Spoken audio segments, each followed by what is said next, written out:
Monsoon കനത്തതോടെ വാഹനങ്ങൾ അപകടത്തിൽപ്പെടുന്നത് പതിവായതോടെയാണ് നിരത്തുകളിൽ പരിശോധനയുമായി highway police രംഗത്തെത്തിയത്.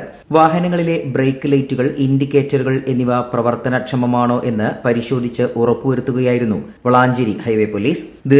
ഹ്രസ്വദൂര ബസ്സുകൾ, കാറുകൾ, ദീർഘദൂര ചരക്ക് ലോറികൾ എന്നിവയാണ് പരിശോധനയ്ക്ക് വിധേയമാക്കിയത്. നിരവധി സ്വകാര്യ ബസ്സുകളും കാറുകളും ലോറികളും ബ്രേക്ക് ലൈറ്റുകളും ഇൻഡിക്കേറ്ററുകളും കാര്യക്ഷമമായി പ്രവർത്തിക്കുന്നില്ലെന്ന് കണ്ടെത്തി. ഇത്തരം വാഹനങ്ങൾക്ക് പിഴ ഈടാക്കുകയും ചെയ്തു. പ്രവർത്തനക്ഷമമായ ലൈറ്റുകളുമായി ഓടുന്ന വാഹനങ്ങൾക്ക് മധുരം സമ്മാനിക്കാനും പോലീസ് മറന്നില്ല.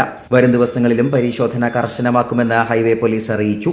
മൺസൂൺ കാലത്തുണ്ടാകുന്ന അപകടങ്ങളിൽ ഒരു പരിധിവരെ കാരണമാകുന്നത് ബ്രേക്ക് ലൈറ്റുകളും ഇൻഡിക്കേറ്ററുകളും പ്രവർത്തിക്കാത്തതിനാലാണെന്ന് ഹൈവേ പോലീസ് ചൂണ്ടിക്കാട്ടുന്നു. ഡ്രൈവിംഗ് സ്കൂളുകളുടെ വാഹനമടക്കം ബ്രേക്ക് ലൈറ്റ് പ്രവർത്തിച്ചിരുന്നില്ലെന്നും പരിശോധനയിൽ കണ്ടെത്തി. തിരൂർ ഡിവൈഎസ്പി പ്രേമാനന്ദകൃഷ്ണൻ, വളാഞ്ചേരി സിഐ ബഷീർ ചിറക്കൽ എന്നിവരുടെ നിർദ്ദേശപ്രകാരം ഹൈവേ SI നസീർ തിരൂർക്കാടിന്റെ നേതൃത്വത്തിലായിരുന്നു പരിശോധന.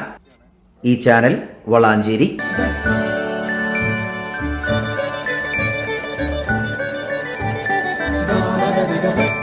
See